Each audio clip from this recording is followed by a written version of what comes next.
our YouTube channel Islam and Philosophy Official. Subscribe the channel and press bell icon. Thanks.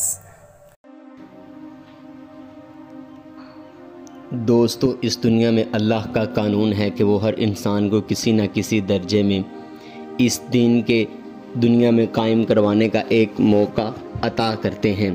یہ موقع قبولیت کی علامت نہیں ہوتا بلکہ امتحان کا ہوتا ہے۔ وہ بندہ جو اپنا سب کچھ خدا کی خاطر لٹا کر رب العزت کے راستے پر چل نکلتا ہے، وہ اس امتحان کو پاس کر لیتا ہے، اور وہ شخص جس کے دل میں ذرہ سی بھی ریا شامل ہو، وہ بڑے اونچے مقام اور درجوں سے گرا دیا جاتا ہے۔ ہندوستان کا ایک ایسا ہی شخص تھا جسے یہ موقع عطا کیا گیا، مگر اس نے اس سے فائدہ اٹھا کر دین اسلام کی ترویج کرنے کے بجائے خود کی شہرت کی جستجو میں لگ گیا۔ اس کا نام صوفی عنایت اللہ خان تھا، جو 1880 کی دہائی میں متحدہ ہندوستان کے ایک شہر برودا میں پیدا ہوا۔ اس کا تعلق موسیقی گھرانے سے تھا۔ اس کے والد استاد رحمت برودا کے ایک بہت بڑے موسیقار مولا بخش کے شاگرد تھے، جن کا نکاح ایک مغل شہزادی سے ہوا تھا۔ انہوں نے اپنی ایک بیٹی کا عقد استاد رحمت خان سے کر دیا۔ اس بیٹی کے بطن سے صوفی عنایت کی پیدائش ہوئی۔ موسیقی کی ابتدائی تعلیم انہوں نے برودا کی ایک اکیڈمی سے، جس کا نام گیان شالہ تھا، حاصل کی۔ انہیں بینا بجانے میں خصوصی ملکہ حاصل تھا۔ اپنے اسی فن کو ہندوستان میں آشکار کرنے کے لیے انہوں نے مختلف شہروں کے دورے کیے۔ کٹھمنڈو میں ان کی ملاقات ایک ہندو سنیاسی سے ہوئی جو سال ہر سال سے پہاڑوں کے نیچے ایک ہی جگہ سمادھی لگائے بیٹھا تھا۔ اس کی خدمت میں انہوں نے اپنا فن پیش کیا تو اس جوگی نے جوش میں آ کر انہیں بینا راجا کا خطاب دیا۔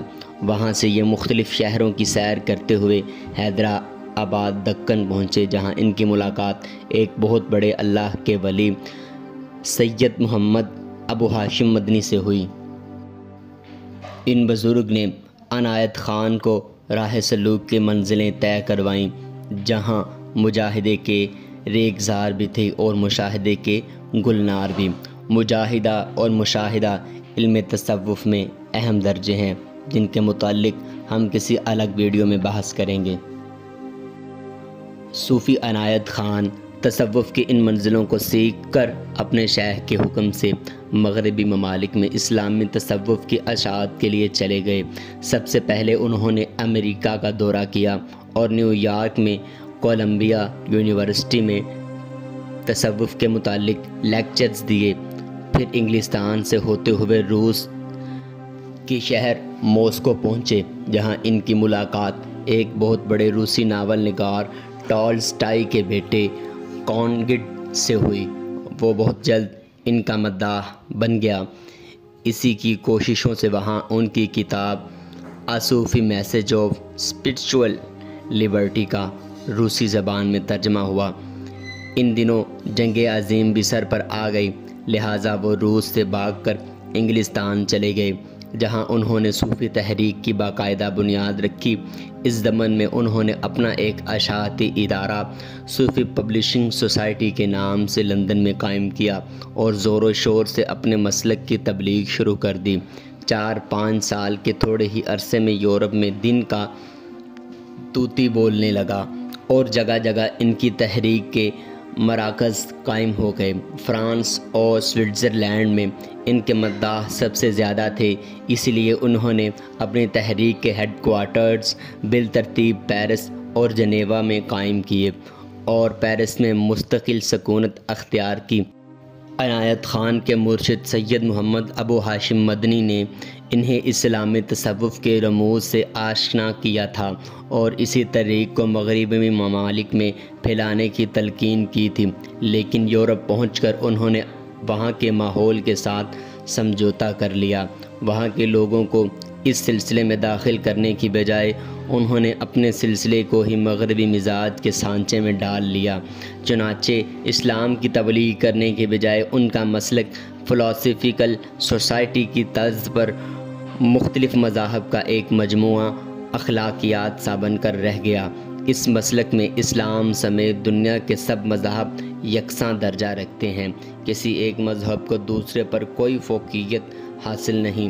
اسی طرح صوفی یا مرید بننے کے لیے بھی کسی خاص مذہب عقیدے کی ضرورت نہیں۔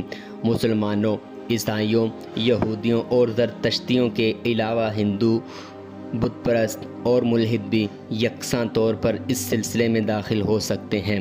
اس مسلک میں کتاب فطرت انسان کا واحد مقدس صحیفہ ہے اور عالمگیر بھائی چارہ انسان کا واحد مشترکہ مذہب ہے۔ یہ لوگ ایک خاص عبادت کو عالم اتحاد کا واحد ذریعہ سمجھتے ہیں، اسے وہ عالمگیر عبادت کا نام دیتے ہیں۔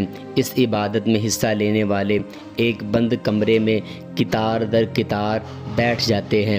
سامنے ایک کشادہ میز کے بالکل درمیان میں ایک موم بتی روشن کی جاتی ہے جو علامتی طور پر خدائے واحد کا نشان ہے۔ یہ ساری روشنی علم کا منبع و ماوا ہے۔ اس موم بتی کے نیچے کی سطح پر 6 چھوٹی چھوٹی موم بتیوں کی قطار ہوتی ہے جو بالترتیب ہندو مت، بدھ مت، زرتشت، یہودیت، عیسائیت اور اسلام کی نمائندگی کرتی ہے۔ ہر موم بتی کے سامنے اس مذہب کا صحیفہ بھی رکھا جاتا ہے۔ عالمگیر عبادت کے اس مجمع کو چرچ فار آل کا نام دیا جاتا ہے۔ ان عبادتوں کے علاوہ مریدوں کا مرشد کے ساتھ اپنا اپنا ذاتی رشتہ بھی قائم ہوتا ہے، جس میں انہیں الگ الگ ذکر و اذکار کی تعلیم دی جاتی ہے۔ یہ تعلیم صیغۂ راز میں رکھی جاتی ہے۔ جو مرید ترقی کرتے جاتے ہیں انہیں حسب مراتب صاحبزادہ، نورزادہ، شہزادہ اور چراغ وغیرہ کے خطاب دیے جاتے ہیں۔ یہ درجے عورت اور مرد یکساں طور پر محنت کے ذریعے حاصل کر سکتے ہیں۔ کچھ خاص مرید وقتاً فوقتاً انتہائی خفیہ طور پر ذکر کے حلقے بھی قائم کرتے ہیں۔ اس تحریک کا اسلامی تصوف سے صرف اتنا تعلق ہے کہ اس میں بہت سی عربی اور فارسی اصطلاحات مثلاً ذکر، اسم اعظم، پیر و مرشد، شیخ المشائخ اور بیت وغیرہ پوری روانی سے استعمال کی جاتی ہیں۔ اس کے علاوہ اس تحریک کا اسلام اور اسلامی تصوف کے ساتھ دور دور تک کوئی واسطہ نہیں۔ اسلام میں طریقت کے لیے یہ لازم ہے کہ وہ شریعت کے پابند ہو۔ صوفی عنایت خان کے مشن کو تصوف کا نام دینا ہی اس لفظ کے ساتھ ناانصافی ہے۔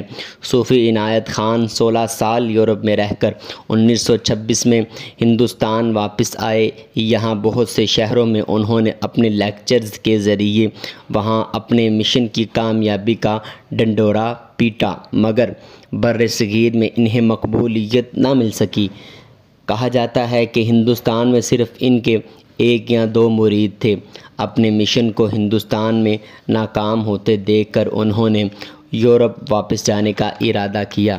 چنانچہ اجمیر شریف میں جہاں سے انہوں نے سلام کر کے یورپ یا پیرس روانہ ہونا تھا، تقدیر نے ان کا کام تمام کر دیا۔ دسمبر کی سردیوں میں یہ ٹھنڈے فرش پر بیٹھ کر ذکر و اذکار کرتے رہے، جس کی وجہ سے انہیں نمونیا ہو گیا۔ ان کا بہت علاج کیا گیا مگر وہی بات کہ مرض بڑھ گیا جوں دوا کی، اور بالآخر فروری 1927 کو انہوں نے دلی میں وفات پائی اور حضرت نظام الدین اولیاء کے دربار کے قریب انہیں دفن کر دیا گیا۔ ان کے مرنے کے بعد اس تحریک کی باغ دوڑ ان کے بھائیوں نے اپنے ہاتھ میں لے لی۔ ان کے ایک بھائی مشرف خان کی وفات کے بعد یہ تحریک مکمل طور پر یورپین لوگوں کے ہاتھ میں آ گئی اور آج اس کا اسلام سے کوئی تعلق واسطہ نہیں۔ دوستو، اگر آپ نے ہمارے چینل کو سبسکرائب نہیں کیا تو ہمارے چینل کو سبسکرائب کریں اور بیل آئیکن کو پریس کر دیں۔ یہ تھی آج کی ویڈیو۔ ملیں گے ایک نئی ویڈیو کے ساتھ، تب تک کے لیے اللہ حافظ۔ السلام علیکم ورحمۃ اللہ۔